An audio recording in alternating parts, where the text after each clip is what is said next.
Savannah, and today I'm going to discuss the part 2 of my controversial Dressage Tack series.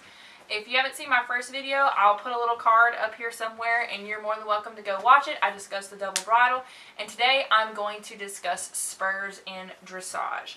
And I'm just going to go ahead and start the video off by saying, hey, there are people that abuse these things. There are people in dressage that abuse these things, and I hate it, but I just wanted to make a video to educate you guys on what I use and why I use it, because I get a lot of people that I tend to get that they're misinformed or they're not educated on it, and they automatically assume it's bad.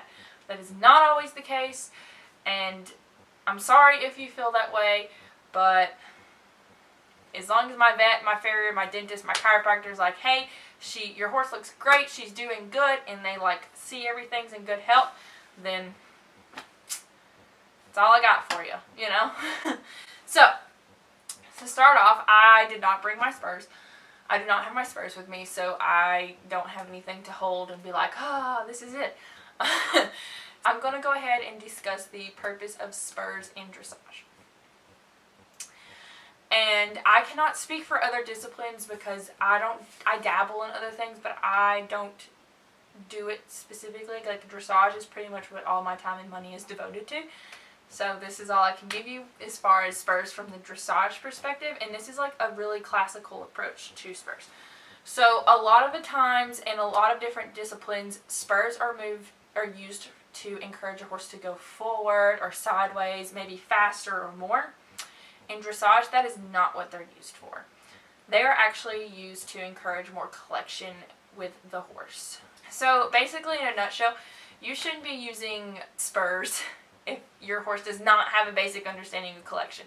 Like, I'm talking like second level.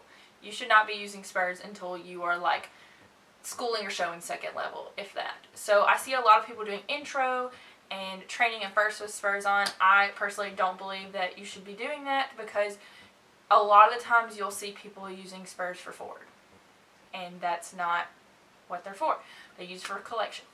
So basically with a spur in dressage is you use it to encourage more collection by massaging it into the horse's side. So like a lot of disciplines will like do this, like spur, spur, spur, spur, spur, and that's not what it's for in dressage. You're actually supposed to massage. So it's supposed to be like a kind of like a movie massage thing. You're never supposed to gig, gouge, or poke them with the spur.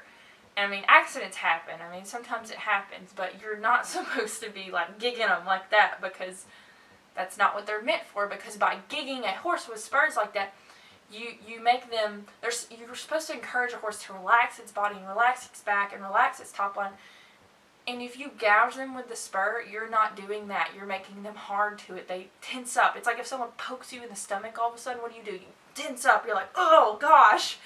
So with it, you're supposed to massage it and encourage it. And so by massaging and encouraging it, you're encouraging them to basically flex their abs more, which is a major muscle used in collection. They flex their abs. When they flex their abs, they lift their withers. And when they flex their abs, they have more impulsion with their hind legs. So all it does basically in a nutshell is it just encourages them to have more collection, or encourages them to collect more.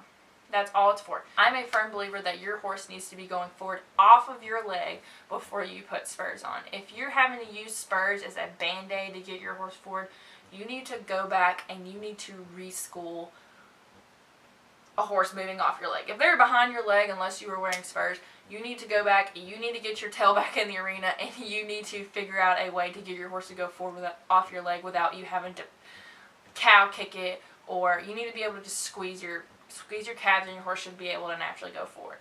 And if you can't figure out how to do it, I highly suggest getting a trainer. Spurs in dressage are not meant to move a horse forward. They are meant for more collection. Okay, your horse should already have, leg means forward established.